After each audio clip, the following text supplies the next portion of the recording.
Welcome to NFL Daily, where we're always trying to get Rod Tidwell paid. It's 2024. Show me the money's still alive, and so is Patrick Claybon. So lucky to be joined by him today from a hotel room in Cincinnati, where he covered the Bengals. And he's running all over the country. Patrick, I'm excited for this show this weekend. Like, I've been prepping all weekend to give the listeners as many winners and losers as possible. I've been reading way too many camp reports, watching way too much ITC. So I hope you're ready. I love that you try to pawn it off as like, hey, this is a rarity. I'm not 100% plugged into all this stuff anyway, and I'm doing this. No, this is just Gregg. This is Gregg in his natural habitat. I love it. Fair, but we haven't always had these Sunday night shows, and it reminded me. I used to do these articles like 64 things we learned from training camp over the last week or whatever, and so that's how I'm viewing these Sunday night shows, kind of catching up on everything that's been going on while everyone else is paying attention to the Olympics, and you don't have time to check out what pewterreport.com is saying about the Bucks or some radio station saying about the Steelers. So we hope to get you covered with all the news, big and small, the winners and the losers. But before that, I just want to get to one health note, which the Patriots announced Sunday evening that Christian Barmore, who I believe is their best player right now, overall best defensive player, is not with the team right now, suffering with blood clots. He is out indefinitely. So I just want to wish him, a speedy recovery. And they didn't say anything about his timeline, but just they hope that he's back. It's obviously a very serious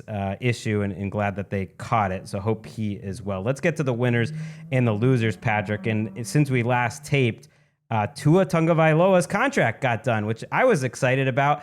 And Tua was also excited about while talking to Dolphins crowd on Sunday. I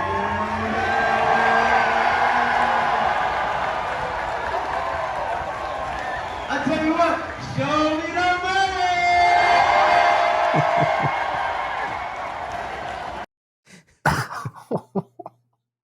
Patrick's got his hands over his head.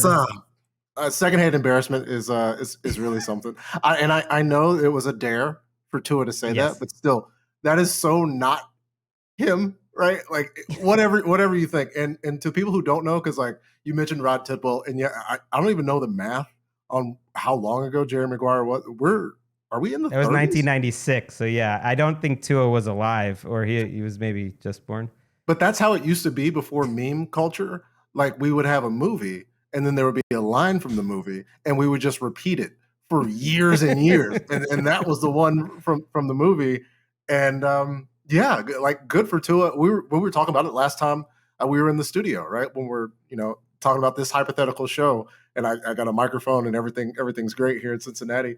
But that was my question to you. Like, why not just pay him now and save the money and the hassle? You're gonna have to do it anyway, and here we are. I was wrong being skeptical of this. I'll own my bad takes. And it wasn't that this would never happen, but he got all the money. They showed him the money. And I shout it, that movie, which was a great movie. Great's maybe over. A very good movie. It stood the test of time. And that quote has stood the test of time. I love that it's still making waves. But it makes more sense when you find out, yes, the offensive coordinator, Darrell Bevel, dared him to say it, he said afterwards. But I don't know, he got into it. I like seeing the personality to it. Like, he's shaking his hips. The press conference was a cool moment, though. I did watch some highlights of that, and he just said, words can't describe how I feel. And you could tell he looks different. He said how he gave up sugar. I mean, that's a big thing to give up. Sugar's in everything. It's an essential part of the bodily function. I mean, he's got to have some sugars, right? Right. Oranges have tons and tons of sugar, but I'm sure you're eating some fruit. But it was cool to see him. It was cool to see his son peeking on the side of the podium. Beautiful boy. And it's a journey that he's been on. Patrick, I looked it up. It was less than a year ago at this time, mid-August, that he first said publicly in a press conference that he had considered retirement at the end of the 2022 season. All those injuries that he had, obviously the 2 concussions that were really serious. And so to be on that journey, is pretty incredible to get to this point. Mike McDaniel said it's why you coach is journeys like this. You could see how excited Tyreek Hill was when he was on NFL Network with our Cam Wolf. And we'll get to the money of it all in a second, but it is kind of amazing to me that efficient of a season, that much has changed in 1 year to where he's at. Yeah, and well, ultimately, the thing about Tua, right, is that level of honesty and openness that he doesn't really run away from. And there's not a lot of athletes, right, that would admit, right, or just even feel comfortable having that conversation publicly. And so you're getting it, like whatever it is that that he was dealing with in that particular instance. I know, like coming back from the hip, right, he's had the concussions. There were so many things that happened back to back to back, and then disappointing finishes where you do question things and you do consider things. And then he led the NFL in passing. I know that a lot of those things are met with skepticism, considering the offense and considering the weapons around it. But if it was that easy to do, I think more people would do it. And I think this contract's going to work out for Tua. Well, it's like, yeah, he landed in the perfect situation, but Mike McDaniel went there for a vision because he knew that Tua was perfect for what he's going to do. That's football, is finding the right coach with the right quarterback. And it happened. And I know I'm not that big on Tua. I don't think he's like a top 7 quarterback, but the top 14 or so quarterbacks get these big, hey, you're a franchise quarterback contracts. That's just the way it is. And when you dig under the hood, it's really a 3-year contract. And Jordan Love's contract is similar. They're counted as 4-year extensions, but when you look at where the guarantees stop, first of all, it's not even guaranteed past this year, which is crazy. If for some reason he played like the cap hit would be crazy, but like he doesn't have guaranteed money past this year. I'm just saying, like, it is crazy how NFL contracts work, that they don't really guarantee him anything. But it's really a 3-year contract. And then if they ever wanted to change, they could. Let's get to another winner. I'll throw out 2 to start with, which is Jordan Love, because these 2 deals go together. What was your reaction, Patrick, when the Jordan Love contract went down? It literally the same exact reaction that I had with the Tua deal. And we've seen it, right, play out, especially if you look at Devontae and Aaron's, like their last couple of years in Green Bay, where there was this hemming and hawing. It seemed like decisions were, and ultimately like Aaron's decision and darkness closets and all that stuff. Like the team specifically, it seemed like there was a desire to play hardball, right, with these franchise cornerstones. And they had an opportunity here with Jordan Love. And I understand the people critical of the sample size, and they say it's just a stretch late in the season, but the price is only going to go up. Like if you want him to be successful and you're trying to facilitate a successful team here in 2024, the price is only going to go up. So it just makes sense to go now. Yeah, I was surprised how much pushback this got of like, he's only done it for 8 or 9 games. Like, what a risk. People said the same thing when they drafted him. Oh, what are they doing? Like, we had this argument on this show. What are they doing? Okay, let's see how that worked out. People got annoyed when they actually gave him the 2-year contract before last year, being like, is this a little bit risky, like guaranteeing him money into 2024? They have him in the building every single day. They know exactly how he fits with this coach, who's one of the best offensive coaches in the league. Like, they have so much information compared to like when you have to draft a quarterback number 1 overall or a first-round pick or something. Like, you have so little information. They know everything about him. If you can't see with your own eyes how good Jordan Love is, you're just a hater or you're a Vikings fan. Like, I think he's going to be more up and down than a Joe Burrow or even a Herbert, maybe, just in terms of steady week to week, because I think that's his style of play, that he's going to have some bad games where you're like, oh man, that was a bad Jordan Love game, like Favre, frankly. But the highs are going to be crazy, and the average game is going to be so good that I don't even care. And those last 8 or 9 games of the year, he was like the best quarterback in the league. And I want to see Jordan Love taking risks, like Jordan Love turning the ball. Like, how many times do we see Aaron Rodgers throwing the ball away? The touchdown interception ratio was crazy, but ultimately you want to see a guy go out there and get buckets, and Jordan Love absolutely can and will do that. And if they we've seen the team flame out late. We saw it with a guy who's going to the Hall of Fame. And so this talk about pressure and all this other stuff, Jordan Love has been there and throughout all of that. Why not? And I think it made perfect sense. Pay everybody. Right. And in terms of underpaid, like quarterbacks are going to take a huge portion of the salary cap. That's just how it is. It's not a higher portion right now than it used to be. It's just the salary cap has gone up. And Jordan Love's contract, like all these, are going to look totally different in 2 or 3 years. And if we really want to get into it, we're Team America, Patrick. We're into capitalism. But if this was a free market, like they would be making $100 million plus a year. I have no question. Like how much would Patrick Mahomes make if there was no salary cap? How much is Jordan Love worth to the bottom line if there was no salary cap? It's a conversation for another day. But to me, they would be making twice as much. So you could argue that quarterbacks are underpaid if you really want. Yeah, I mean, we could game it out. They would be, Patrick Mahomes would be the engine of some local economy where state and local governments would get involved to procure his services. I think we could supersede. $100 million might not do it. No, not for Mahomes. I was thinking about this because I was looking at like what Ronaldo makes and Messi. It's like, yeah, Mahomes would be in the 200 plus range. I think the difference would be without the cap, there would be a way bigger gap between Mahomes and Allen and like a Tua. What the cap does is it makes it so all these quarterbacks are closer together than they really are performance wise, which isn't Patrick Mahomes' fault. It's just like you can only go so high. And yeah. Shout out to Tua. Shout out to Jordan Love. We'll wrap this little quarterback section with my first loser. They were both winners, obviously. And that's the reporters that insist they have to call Jordan Love the highest paid quarterback in the league because his agent says so. Because he's not. Like, first of all, he's tied on average per year salary with Joe Burrow and Lawrence, I think it is. I think those are the three that are tied for average. And it's exactly the same. It's 53.1. And so what that means is new money, average salary. The year's tacked on.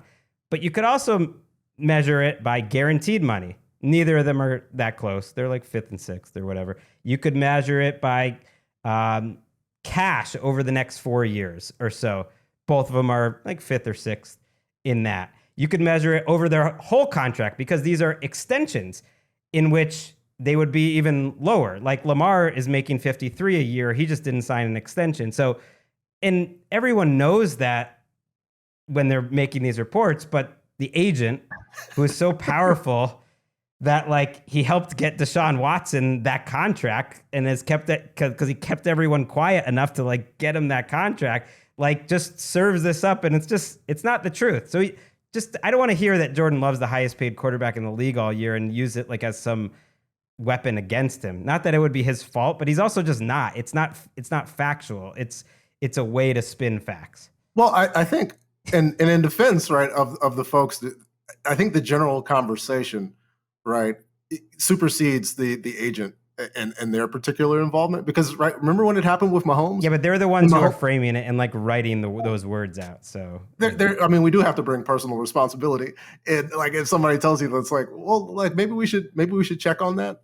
We just got to look at the flow. And so like we tell people how it's monopoly money all the time. And there's years at the end of some things that you'll never see. Like you'll never see. And somebody's like, well, Trent Williams has 3 years left on his deal. It's like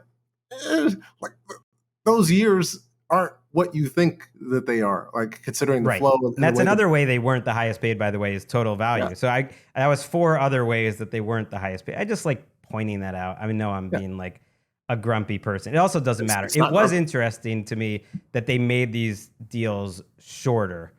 I think ultimately for both sides, especially the Dolphins, it serves both sides.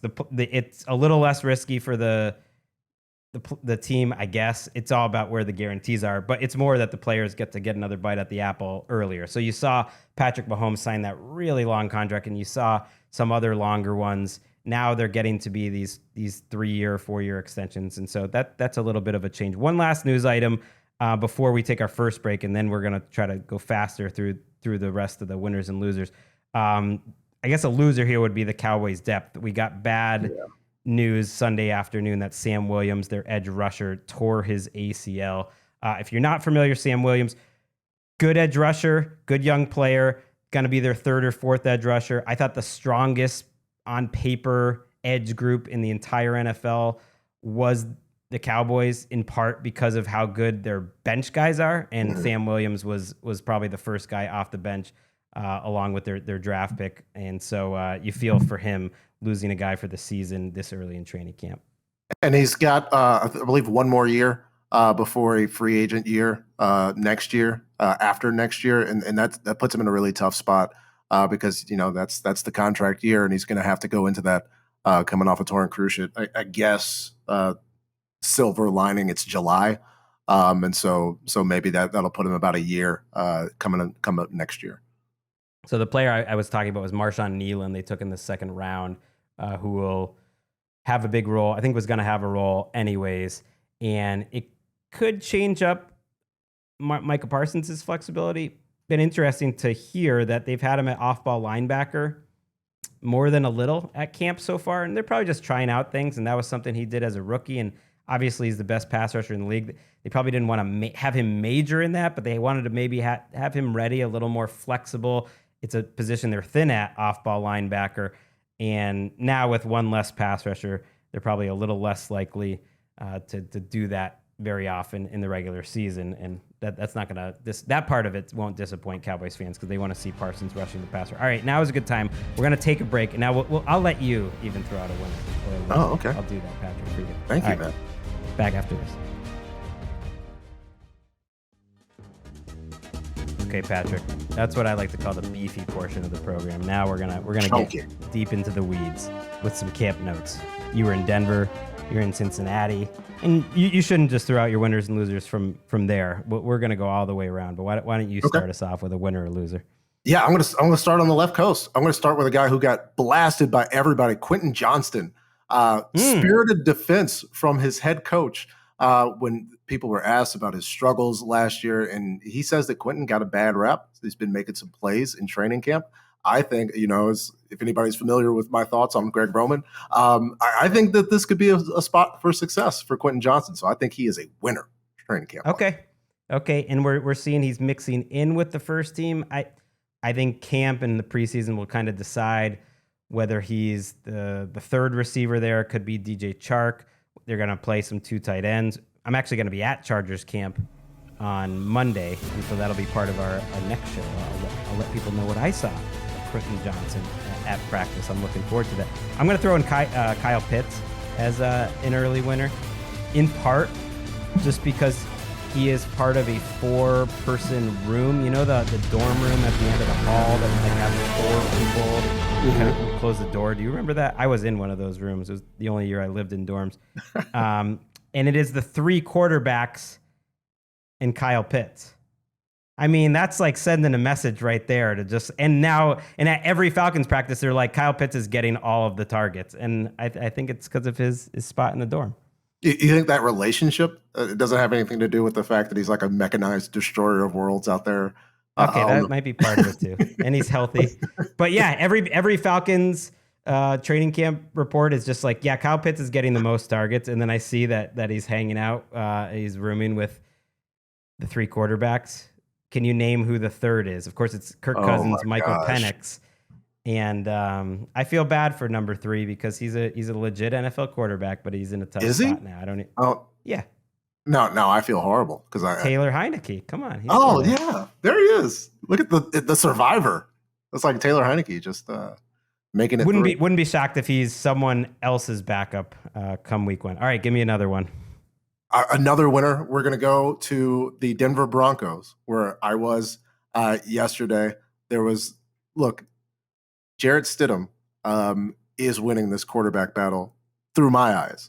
A guy wow. Who, and again, that is the caveat is these are through my eyes. So, but the quarterback rotation, right, was Stidham in the first practice, and then they went with the rookie Bo Nix the second practice, and they actually gave Zach a shot. Shout out to Steve White. He feels that the resurgence is coming, but then it went back to Jarrett Stidham. And I think when pads go, like just blitz pickup, understanding the offense, the way that the offense moves, it feels like Jarrett Stidham is going to win the Broncos starting quarterback job. Wow. Now that would be an upset. I do think there's a better chance of that happening than the consensus. So I'm glad you threw that out there. It kind of reminds me of Trevor Siemian back in the day.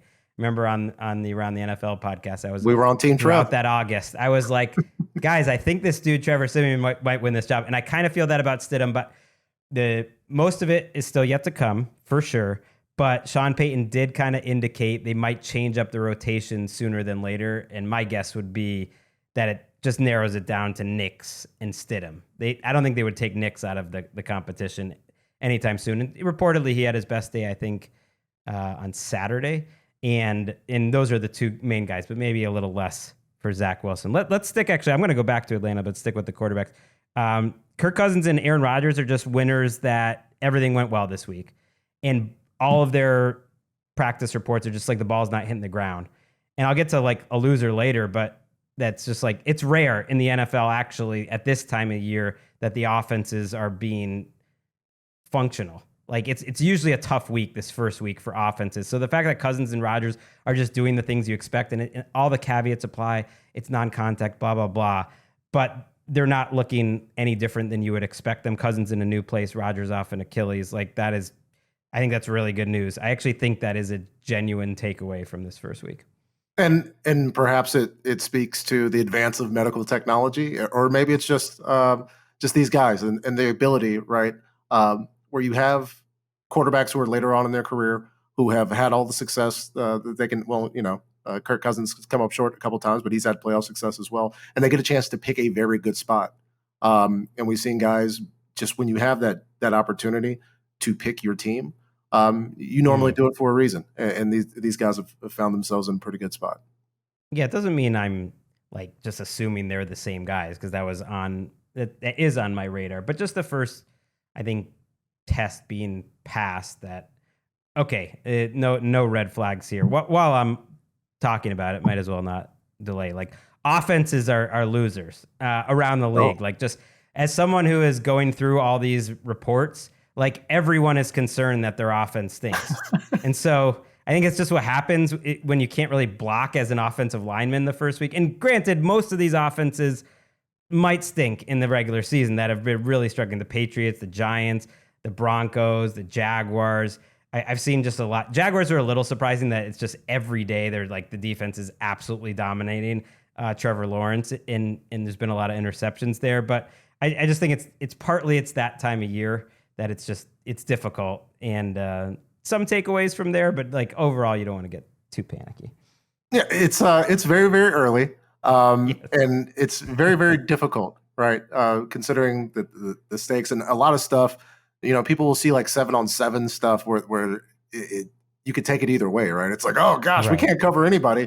But I was watching a rep this afternoon where Trenton Irwin is getting open, and like there's decent coverage, and Joe Burrow just puts the ball in a great spot, and it's like, well, so how are we marking that? There's no pass rush, and you got a guy that can throw the ball wherever he wants.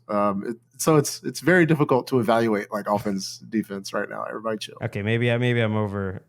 No, I'm saying I'm more trying to say in all these places, like, okay, just calm down. It's okay that the Patriots offense is not working against that defense that's been together. It's not at Matt Patricia levels. All right, what do you got for me, Patrick?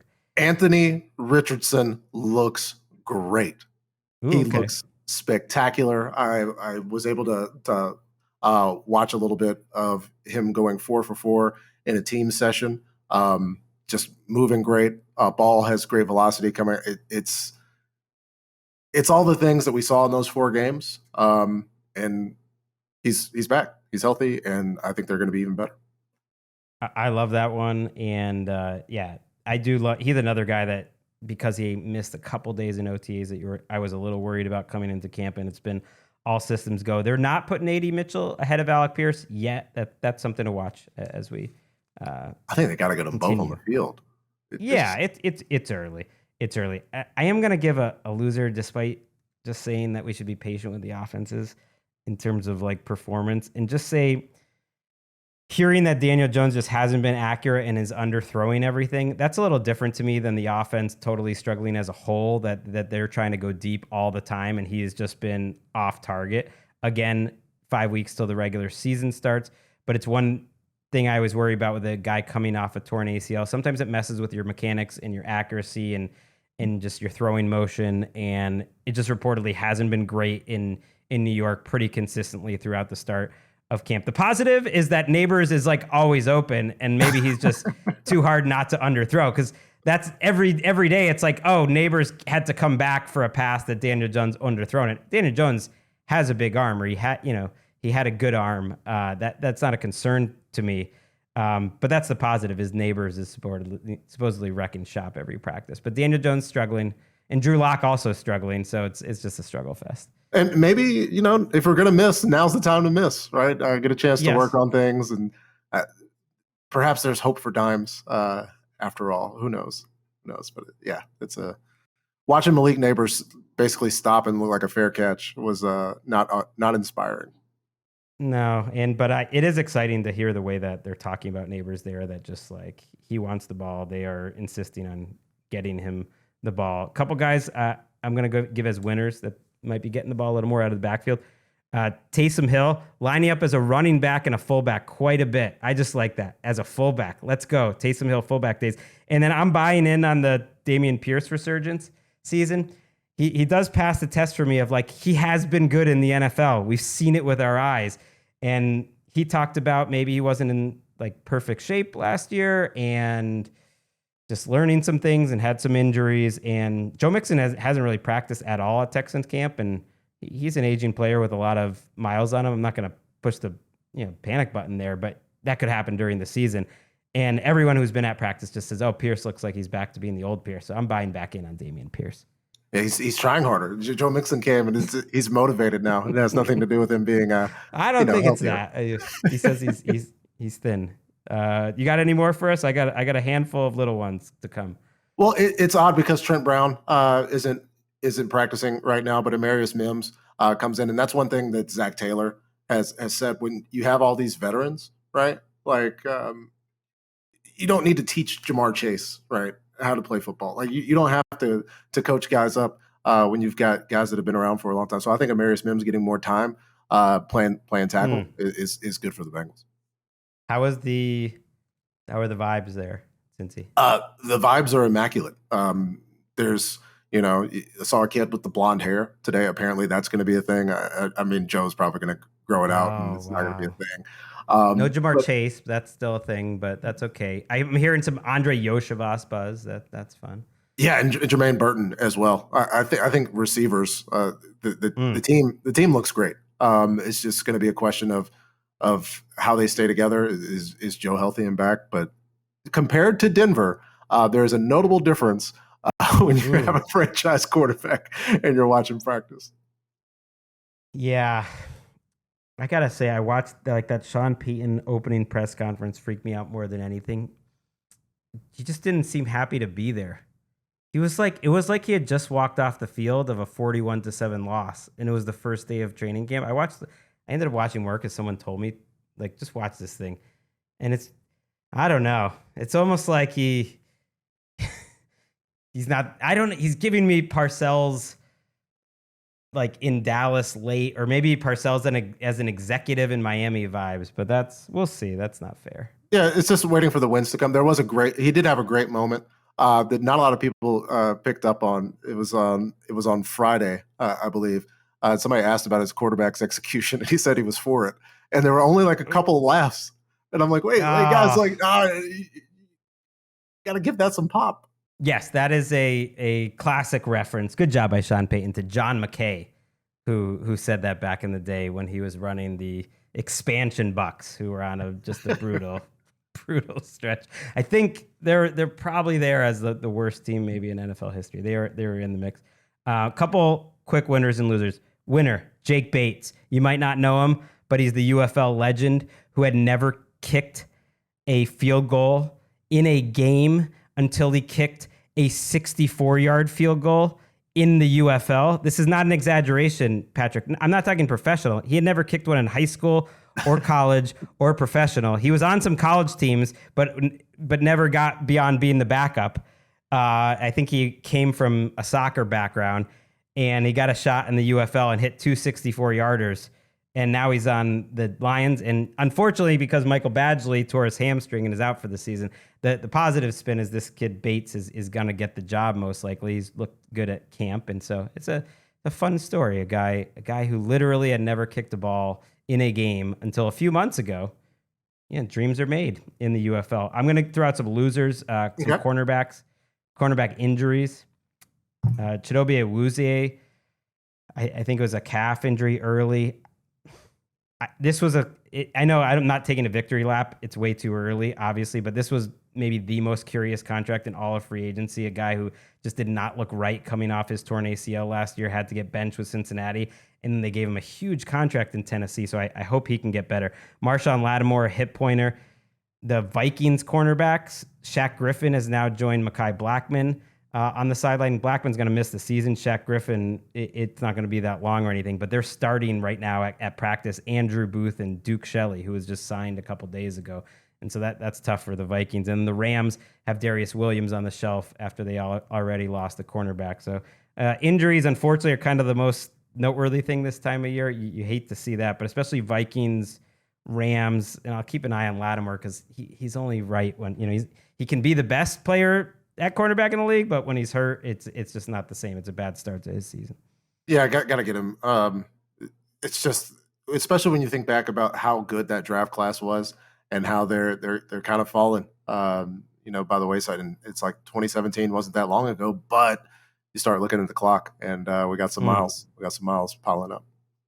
You got any more you want to squeeze in before we get to Bridget Condon, who also is Cincinnati? I'm going to get some Bengals Ravens takeaways from her. I'm all positive, Greg. It's really tough. It's tough. Like I wasn't going to go negative on Bo Nix and make it a positive on Jarrett Stidham. It's all right. I'll throw out some more positives then. Yeah. You want me? Do you have more positives? Chris Godwin coming back, looking healthier, better. I think the Evans and Baker situation, everybody coming back. I think this is going to be a bounce back year for Chris Godwin in Tampa Bay. I like it. I like the Bucs in the South. Okay. And yeah, they used him more in the slot last year. I think he totally works there. They signed McMillan, who from Washington, who's getting some buzz early in camp. I thought about him for one of these nuggets. And so you got Trey Palmer, who did some things as a rookie. That's a sneaky great receiver group if McMillan is as good as they like. Again, pads haven't come on, but that is a pretty great receiver group. I'll go positive too. I mean, number one, I've heard just insane things about Geno in practice so far. I don't even want to get too excited. Someone wrote they've never seen a Seahawks quarterback start camp this well. I was like, okay, I don't want to get too carried away. But their OC, Ryan Grubb, the way he talks about Geno is just like one of the most natural throwers of the ball that he has ever seen, and really is making Grubb look better with all the protections he does. Excited about that. Justin Fields getting all the first team reps. It's not a bad thing for him, even if he's not going to win the starting job. Like, he has now had almost a week of starter reps at Steelers camp because Russell Wilson's still not back from that calf injury. And then last one is Kingsley Suamatea, the Chiefs left tackle. Looks like the second round pick is going to be their left tackle. So we don't know for sure, but he's getting all the reps with the first team right now. And so that is a big spot protecting Patrick Mahomes. If you want to jump on Geno or Fields, let me know. If not, I'll let you free into the Cincinnati night. Well, what do we got going on there? Well, I mean, there's some sort of festival going on downtown. So maybe I'll get out here to see some vendors. And I think, Greg, you shouldn't be cautious with your optimism for Geno Smith. I'm not. I just don't want it to be an every show thing. But the Seahawks people are getting me excited right now. I mean, Geno's getting them excited, so it's excitement all around. It kind of makes sense. Like, he had to survive this offseason. He lost his guy in Pete Carroll, and the way his contract was set up in the draft, it could have gone sideways for him in terms of keeping that job, but he did keep it. And talk about best shape of your life. Just look at Geno right now. He just looks like a different person. It's his third year there. He's got a very creative offensive coach. He's got a group around him that is primed. I mean, it's prime DK. You get the second year of Smith and Jigba, who's going to be better. And it's just, this is his year, I think, to have like his best year is right now. Geno Smith. There it is. I think the West is going to be fun. I got Kyler down as a winner as well. It just there's an excitement, there's a juice there that they haven't had in a while. The division's going to be fun to see. There was a report how he didn't feel that his lateral agility. See, this is where reading all those team reports are coming in handy. He didn't feel like he really had that last year. He could run straight, and you saw that. He could still run, but he couldn't really do the juking that he is known to do. And he says that's all the way back now, and you can really see it in practice. So that's a good shout to finish up our winners and losers. You're always a winner, Patrick. Check him out on Inside Training Camp live all week on NFL Network. We are really doing it big this week, and Patrick is in the middle of it. We'll see you later, buddy. And Bridget Condon is coming back after the break. Talk a little Bengals and Ravens. See you, Greg.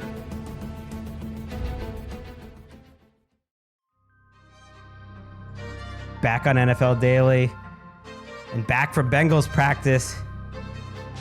It's one of our best reporters at NFL Network. It's Bridget Condon. Wow. What an intro. I know. She's straight off the field into your hotel room.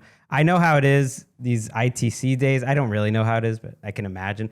You were in Baltimore for a couple nights. You fly into Cincinnati. Like, what is your level of frazzled right now?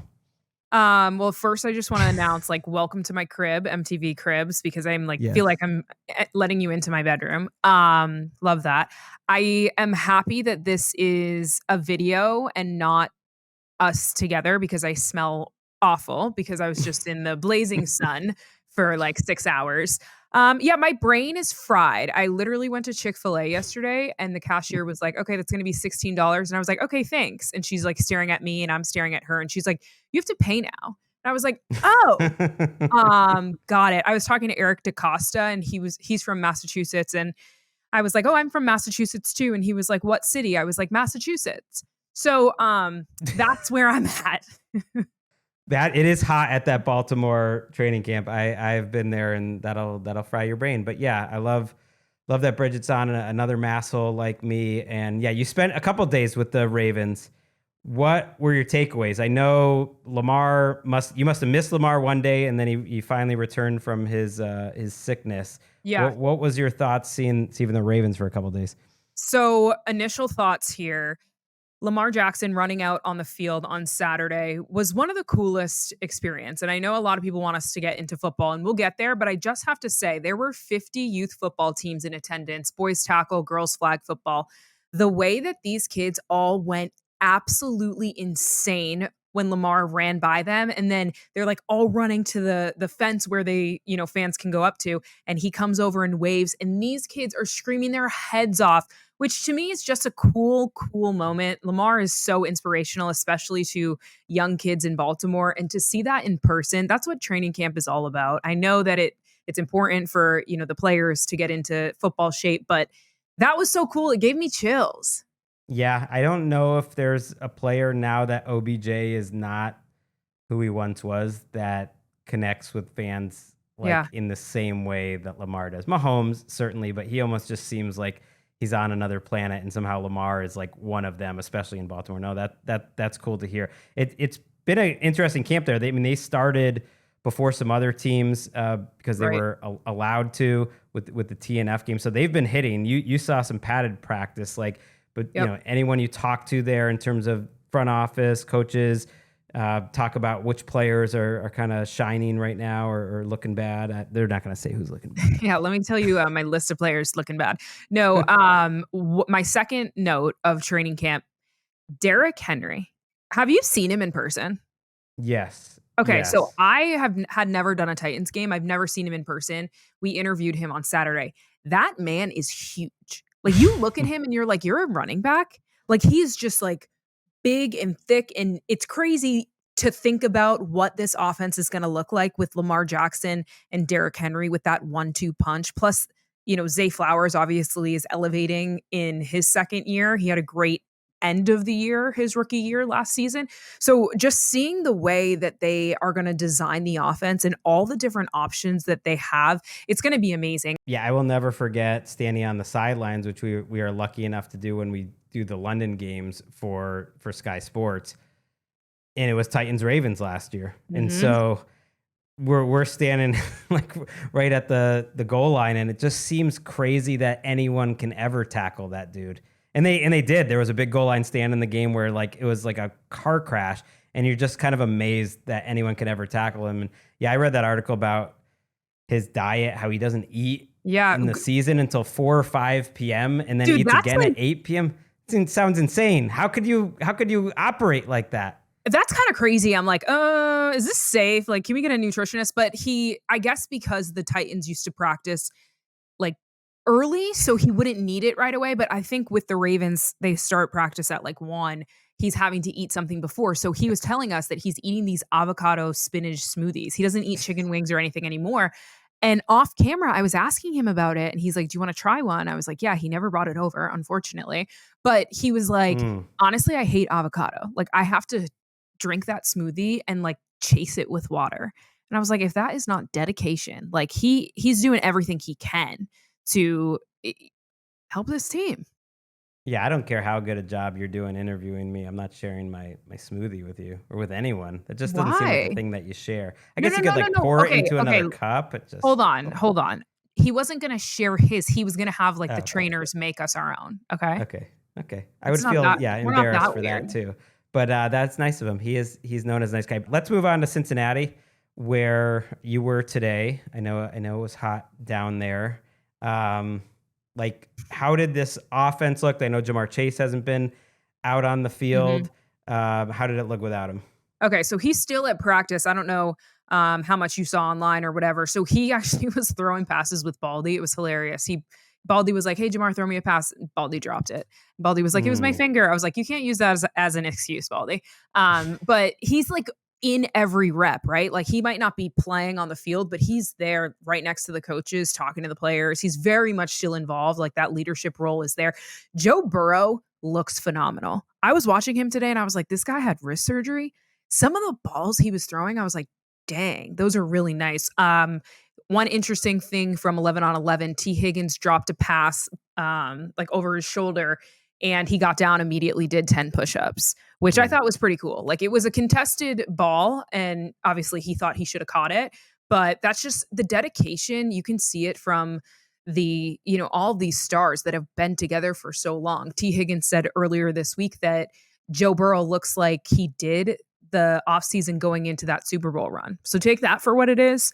I think it's so important, and I don't know if we're talking about it enough, that he's out there during preseason. Yes. I mean, his rookie year, no preseason because of COVID, and then he was coming back from an ACL. He had the appendectomy. He had a calf injury. He's never completed a preseason pass. And, of course, people say preseason, whatever. But the Bengals have struggled the past 3 years to start the season. They've been 5-4. They've had to get themselves out of these holes in like November, December. They've been able to go on runs, but imagine if they can start the season 8-0, 9-0.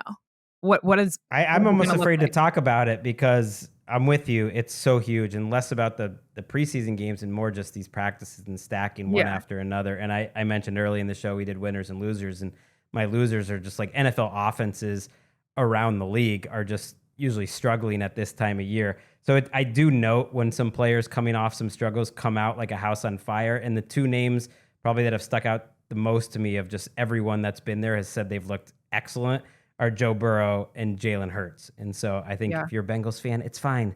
It's fine to get excited. It's fine to get overly excited at this time of year. Like, you haven't had a buildup like this. So that would be huge for them.